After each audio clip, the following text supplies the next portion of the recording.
Continuons donc la résolution de problème avec le numéro 7.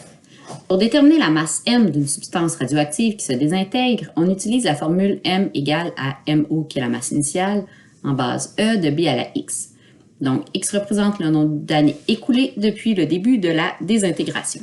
Après 5 ans, il reste 80% de la masse radioactive initiale. Détermine la valeur du B. Alors, si notre masse finale est de 80%, on va poser notre masse initiale étant à 100%. Donc, notre masse finale est de 80%. On peut utiliser tout simplement aussi juste 100 de masse initiale, puis 80 de masse finale. C'est la même chose. Alors, dans mon équation, je vais poser donc ma masse finale à 80, ma masse initiale à 100, en base E de B à la X.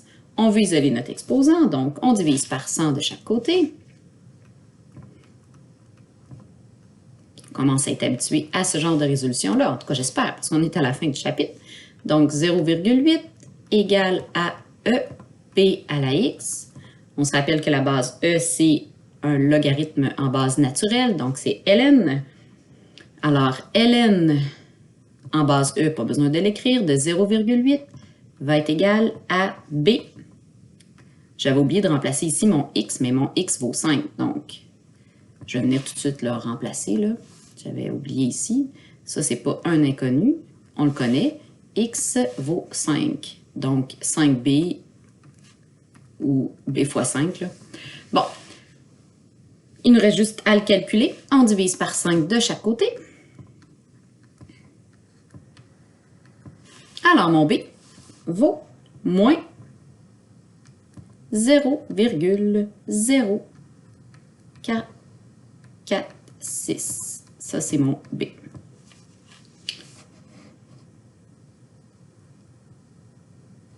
Maintenant, dans combien d'années la masse radioactive sera-t-elle réduite de moitié?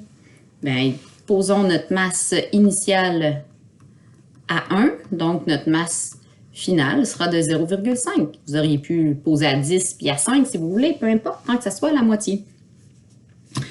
Maintenant qu'on connaît la valeur de B, on va être capable de trouver X. Donc, 0,5 est égal à 1 fois ma base naturelle de moins 0,0446 exposant X.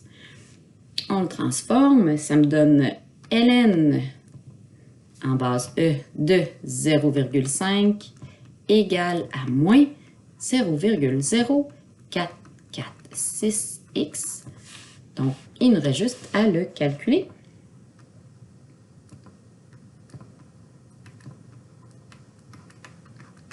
Donc, on divise par moins 0,0446 de chaque côté. Et on obtient 15,54. Donc, ça va prendre 15,54 ans pour que la masse radioactive soit réduite de moitié. On continue avec le numéro 8. Moi, ce que je vous encourage toujours de faire là, dans ce type, pour ce type de période-là, si vous voulez peser sur pause, puis essayer par vous-même le numéro 8, ça serait une excellente idée. Donc, puis ensuite, vous écoutez la capsule pour avoir la réponse ou vous allez voir tout simplement dans mes notes de cours pour avoir la réponse. Mais je vous encourage là, à régulièrement peser sur pause pour le faire par vous-même. Je l'ai fait au complet, les problèmes, parce que je le sais qu'il y en a qui vont avoir de la difficulté pour certaines questions. Donc, elles seront toutes disponibles dans les capsules pour répondre à vos questions si jamais vous en aviez besoin, mais n'hésitez pas à appuyer sur pause là, pour faire le numéro 8. Alors, une compagnie de livraison considère que le matériel routier qu'elle possède perd 30% de sa valeur par année. Après 5 ans, un de ses camions de transport vaut 12 650. Quel prix la compagnie avait-elle payé ce camion? Donc ici, on ne connaît pas la quantité initiale, donc le prix initial. On sait que le prix final, c'est 12 650. On sait que le camion perd 30% de sa valeur, donc ma base sera de 100% moins 30%, donc 70% c'est-à-dire 0,7. Et on sait que le n, c'est la fréquence, le temps sur la fréquence, donc 5 sur 1, parce que c'est 30% de sa valeur par année. Alors ici, quantité finale est égale à quantité initiale fois C exposant n. Donc, un petit problème classique. Mais cette fois-ci, on cherche notre quantité initiale. Ma base 0,7 exposant 5. Bien, ça se calcule, là, tout ça. Là. Alors, on divise tout simplement par 0,7 exposant 5, qui se calcule. C'est pas compliqué. Ce que je cherche, c'est mon coefficient ici, Q de I. Alors, 74 998,51 $. Alors, voyez-vous à quel point une voiture, un camion ici, déprécie énormément. Donc, seulement après 5 ans d'achat, on a perdu là, près un peu plus que 60 000 $ de la valeur. Donc, le camion avait été payé. C'est pour ça que je vous encourage à vous acheter des véhicules usagés. Donc, comme c'est une courbe exponentielle, hein, au début, là, ça chute très, très, très rapidement. Donc, si on se fait un petit graphique, donc, au début, on a la valeur initiale, ça chute très rapidement, puis à un moment donné, ça chute moins vite. Donc, les 5 premières années, là, c'est les pires au niveau de la perte de la valeur d'une voiture. Donc, le camion avait été acheté, avait été payé 74 998,51 $. On continue à la lettre B. Ici, on vous demande combien de temps après l'achat, la valeur du camion est-elle réduite à 10% de sa valeur. Donc là, ici, on a une première étape. On va venir trouver 10% de 74 988,51 $. Ça donne combien? Donc, 10%, c'est combien pour 74 988? C'est juste un petit produit croisé. Là. Alors, le montant est de 7 498,85 $. OK, alors là, ça va prendre combien d'années, dans le fond, pour que finalement, là, le camion ne vale plus que 7 498 $. Donc là, on cherche le temps dans notre équation. Donc, ma quantité initiale était à 74 988, mais ma quantité finale est à 7 480. Oups. Ouais, c'est ça. J'ai mis 99. Attendez, là. Je vais juste voir si quel calcul est bon.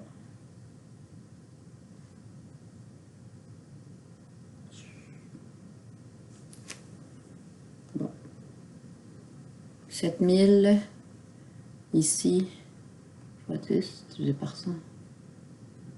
Bon, oui, c'est ça. C'est 98. Là, je ne sais pas pourquoi dans mes notes, j'ai mis 99. Fait que j'essayais de voir si je m'étais trompée. OK, alors là, je revérifierai mon calcul. Mon prix initial est à 74 000. À moins que ce soit ça, mon prix initial, je me suis trompée. Non, non. Bon, 74 988,51 $. Ouf, là, j'ai plus de place. Hein? Oui, j'ai de la misère avec l'espace quand je travaille sur la tablette. Donc, fois 0,7 exposant x. Donc, on divise par 74 988,51. 74 988,51. Je vais le calculer là, parce que j'avais 7 499. Donc, juste pour être sûr, 7 498,85 divisé par 74 988,51. Ça me donne 0,099999. Donc là, je n'ai pas le choix. Je vais arrondir à 0,1. Égal à 0,7 exposant x. OK, je ne peux pas garder plus de précision que ça. Donc, je cherche la valeur de x. Donc, x va être égal à log en base 0,7 de 0,1. Donc, petit changement de base pour trouver la valeur de x. Log de 0,1, log en base 10 de 0,1 divisé par log en base 10 de 0,7, ce qui me donne environ 6,46 ans. Donc, environ 6 ans et demi.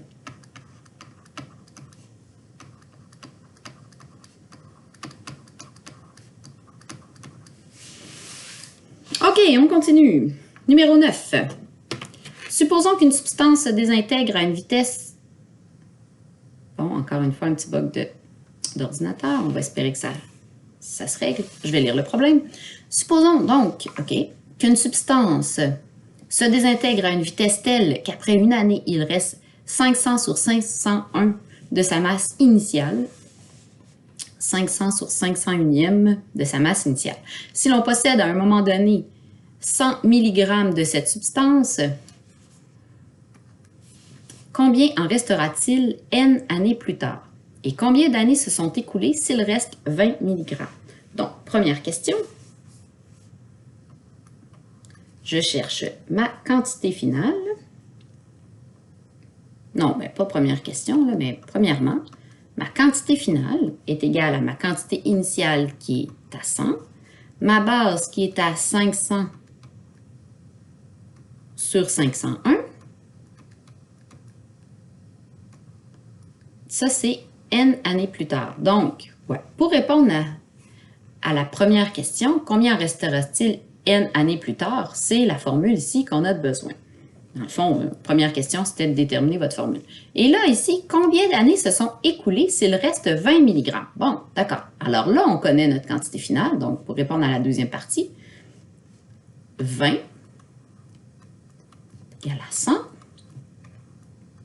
de 500 sur 501 exposant n. Donc, c'est la même résolution habituelle. On divise par 100. C'est pour ça que je veux que vous preniez l'habitude de peser sur pause puis les essayer par vous-même. Mais ceux qui sont bloqués, ils peuvent se référer à mes capsules. Alors, 0,2, c'est égal à 500 sur 501 à la n. On continue. Donc, on cherche n sera égal à log en base 500 sur 501 de 0,2. Petit changement de base. Donc, log en base 10 de 0,2 divisé par log en base 10 de 500 sur 501. Et on obtient 805,52 années. Ça prend du temps.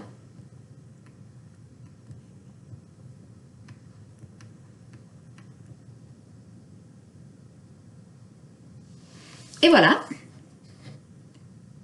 Quelle est la demi-vie de cette substance? Bien, la demi-vie, là, c'est juste que je veux que ma quantité finale soit réduite de moitié. Donc, sachant que ma quantité initiale est à 100, bien, c'est que ma quantité finale va donc être à 50. Donc, on cherche combien de temps ça prend, justement, pour arriver à la moitié de la quantité initiale. Donc, on cherche N. Donc, ma quantité finale est à 50. Ma quantité initiale est à 100.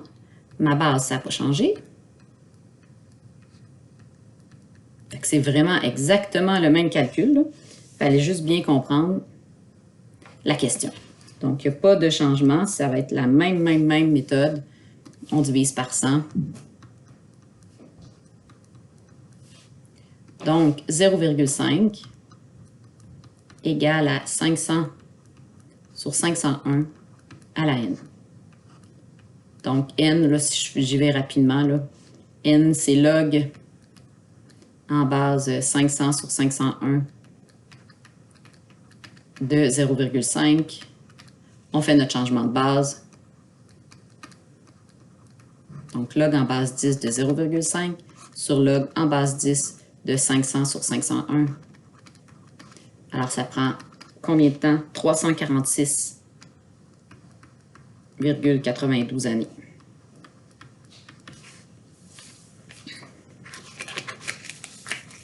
C'est pour ça qu'il y a encore, entre autres, là, des conséquences de l'explosion du réacteur à Tchernobyl. Hein. Ça prend tellement de temps avant que des substances radioactives disparaissent que ça hypothèque des générations et des générations, plusieurs générations. Donc, numéro 10, on continue. Voici l'équation qui représente le nombre de bactéries en fonction du temps écoulé en minutes. Exprime, bon, c'est n de t égale à 10 fois 2, blablabla, sur t de t sur 40. Exprime par une équation le temps en fonction du nombre de bactéries.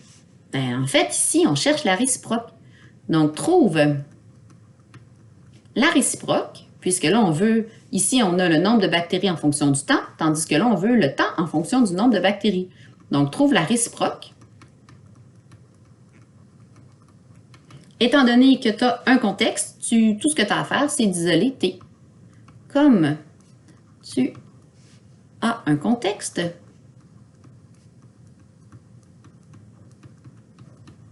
alors isole T. Donc, j'ai n de t égale, j'ai donc n égale à 10 fois 2 de t sur 40. Je vais diviser par 10 de chaque côté.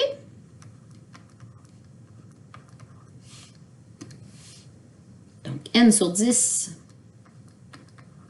égale à 2 exposant t sur 40. On va passer ça en notation logarithmique.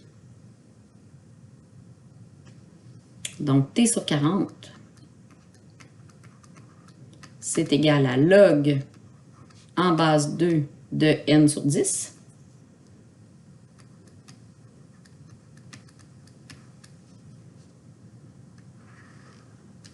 Je vais multiplier par 40 de chaque côté.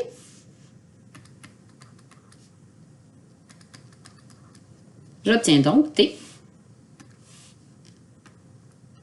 égale à 40 log en base 2 de n sur 10. Donc, je vais l'écrire en fonction, t en fonction de n, c'est égal à 40 log en base 2 de n sur 10. Et voilà! OK, on en fait un dernier dans cette capsule, le numéro 11. Encore une fois, je vous recommande d'appuyer sur pause, de l'essayer, puis de venir vous corriger. Donc, ceux qui l'ont déjà fait, je continue. Dans le grenier d'une fermette, le nombre P de souris varie selon la règle P égale à 10. Ma base, c'est 4. Le temps sur la fréquence, bon, T représente le nombre d'années. Combien y avait-il de souris dans le grenier au début? C'est important de comprendre ça, qu'on avait 10 souris. À ce rythme, quel est le temps nécessaire pour que la population de souris atteigne 310 spécimens? Donc, si vous avez des souris chez vous, vous allez peut-être avoir peur et vous faire venir un exterminateur assez vite. Donc, 310, c'est égal à 10 fois 4 de t sur 2. Là, nous, on cherche t. Alors, on divise par 10 de chaque côté. C'est toujours le même type de résolution, là. J'obtiens donc 31 égale à 4 exposant t sur 2. Bon, bien, je vais avoir t sur 2 égale à log en base 4 de 31. Donc, je vais avoir t qui va être égal à 2 fois log en base 10 de 31 sur log en base 10 de 4. OK, j'ai juste ça à pitonner, là. Et j'obtiens 4,95 années. Donc, à peu près 5 ans. Ça va prendre un petit peu moins que 5 ans pour que j'ai 310 souris dans ma maison.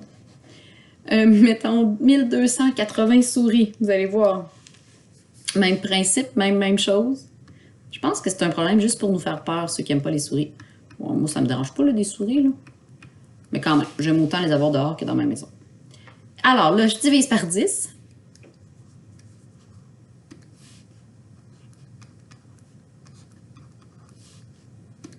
Et j'obtiens 128 égale à 4 de exposant t sur 2.